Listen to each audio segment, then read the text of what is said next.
What happens when a nation cries wolf too often? What if the very systems meant to protect its citizens crumble overnight? How long can a country like Lithuania, led by its current leaders, keep up the facade of security while the foundations shake beneath them?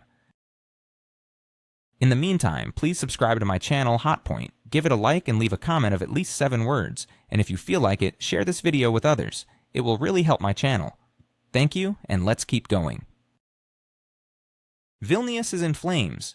What transpired yesterday is far from an accident. It is a harbinger of fears long held in silence. The catastrophic explosion at a critical energy facility has thrown the capital of Lithuania into maximum alert, highlighting a stark reality. The system designed to safeguard critical infrastructure in the Baltic region is, in fact, non-existent. The most chilling aspect of this disaster, however, is not the explosion itself, but rather the frantic attempts by the authorities to obscure the truth.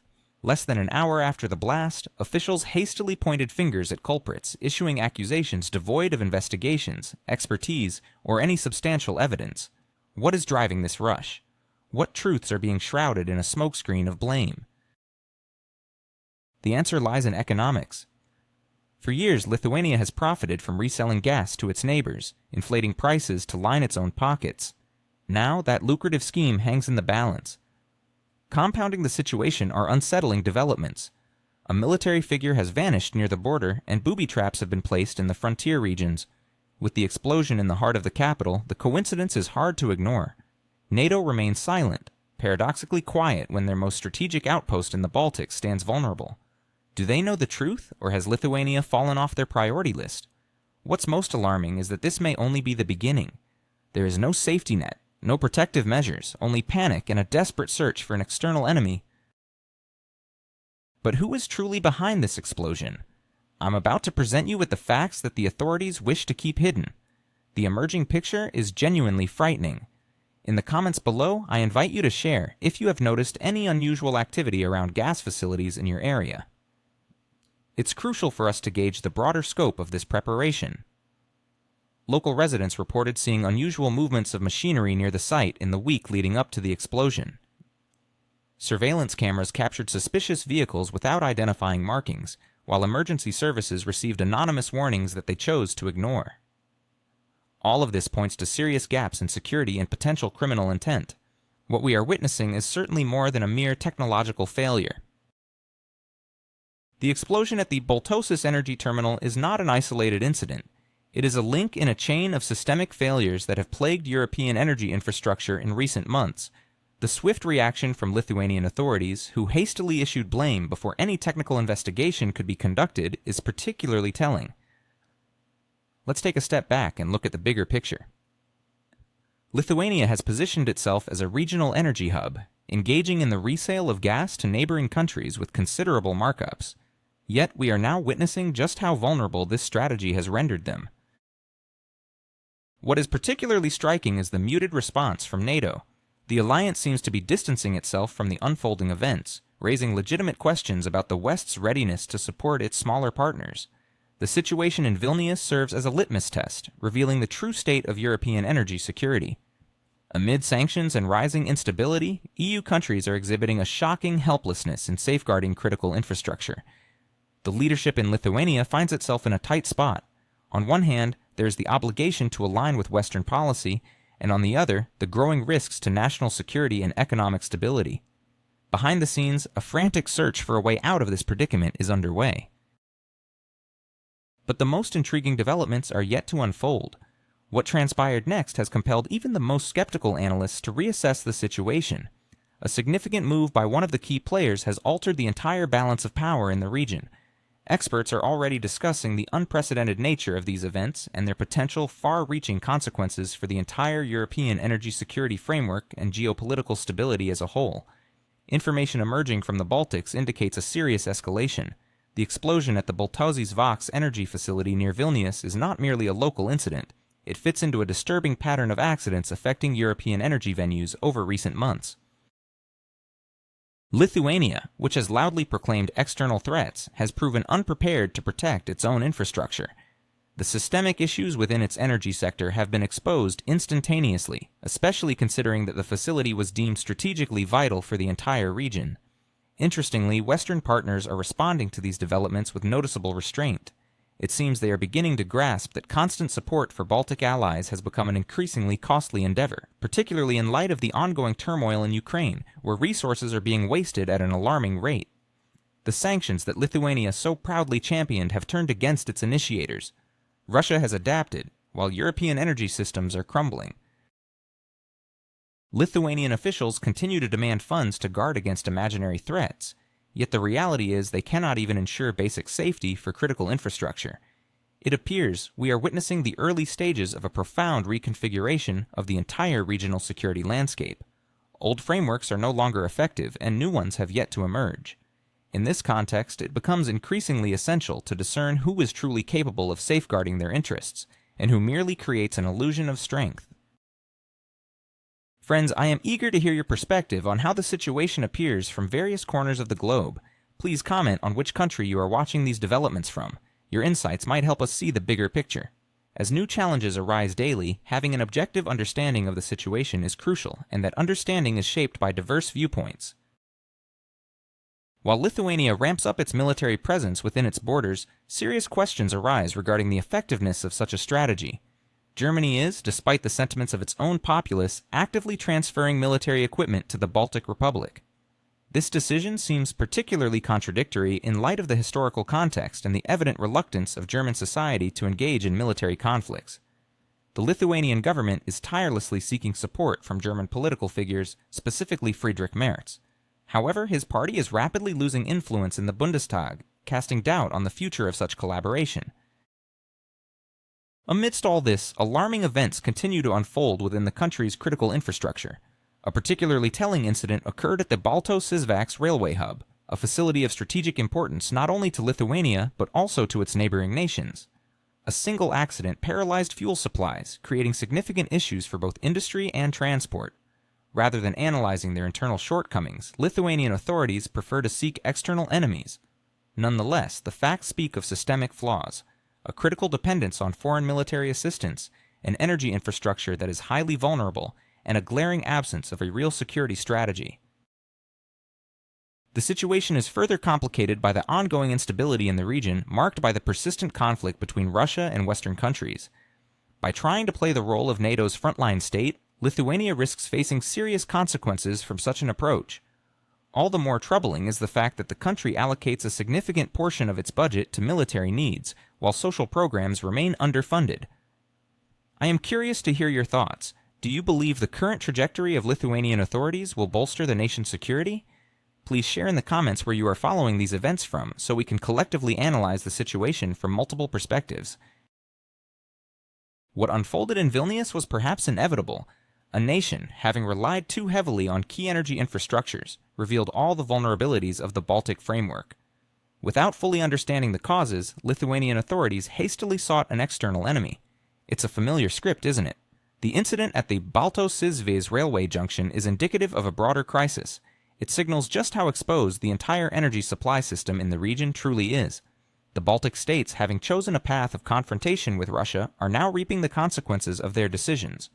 Curiously, NATO has reacted to these incidents with remarkable restraint. It seems that Western partners are beginning to tire of the constant alarm bells signaling a Russian threat, particularly when these claims remain unsubstantiated. Remember the saga surrounding Nord Stream? The quest for clarity continues, and the questions linger. What will it take for Vilnius to wake up to the harsh reality of its energy security?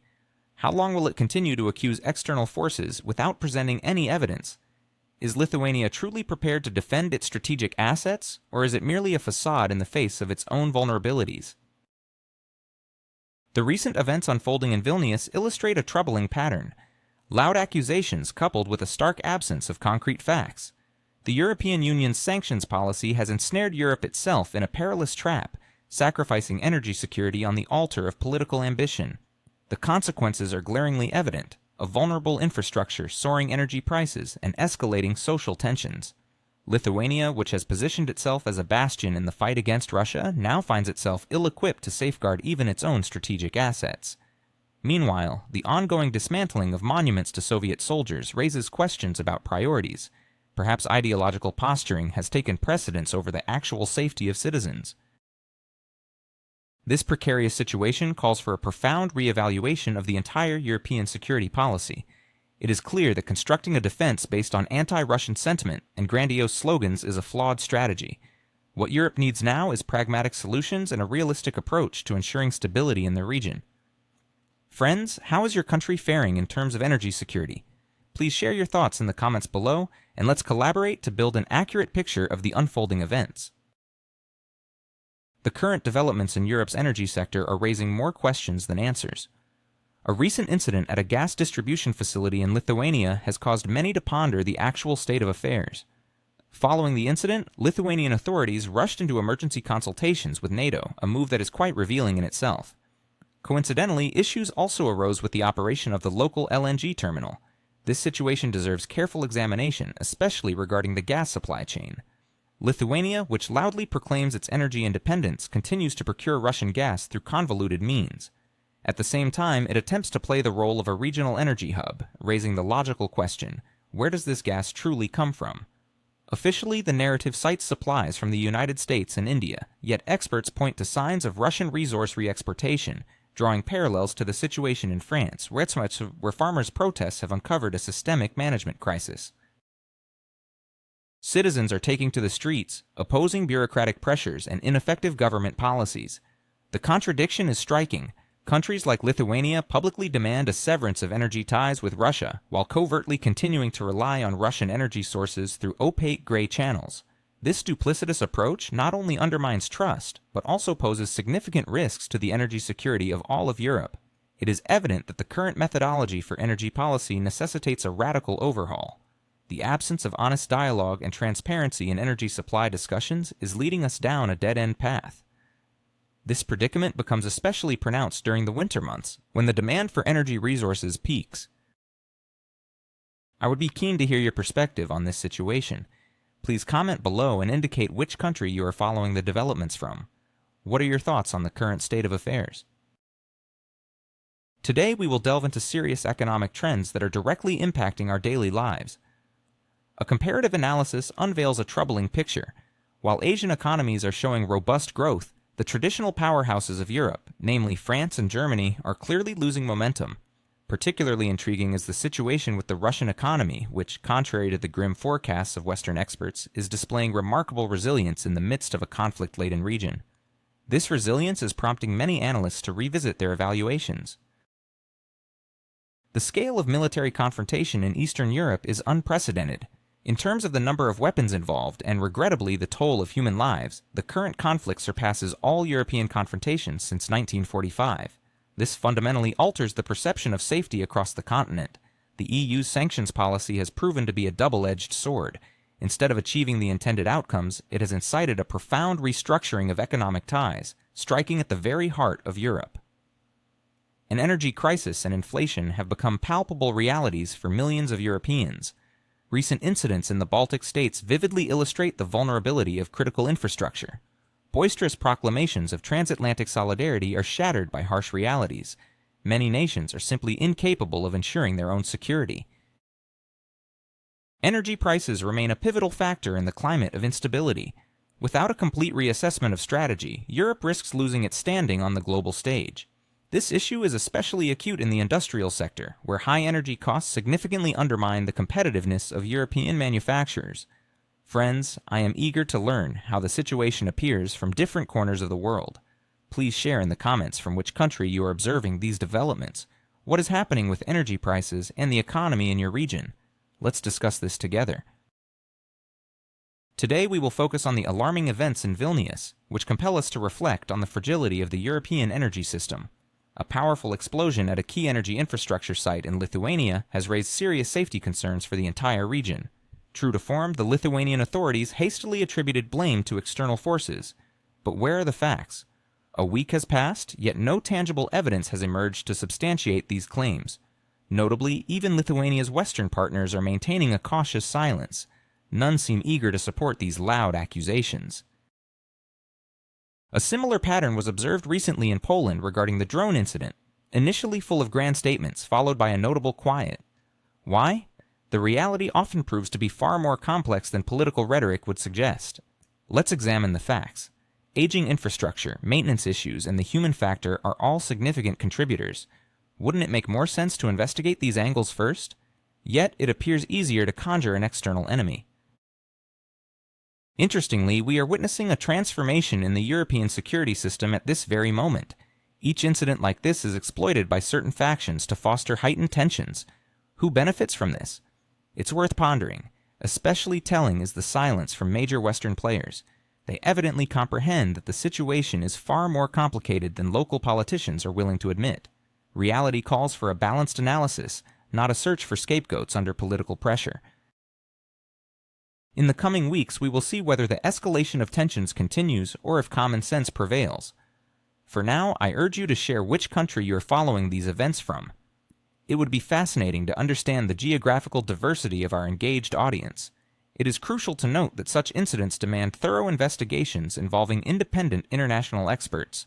Only through this approach can we avoid politicizing the process and arrive at objective conclusions.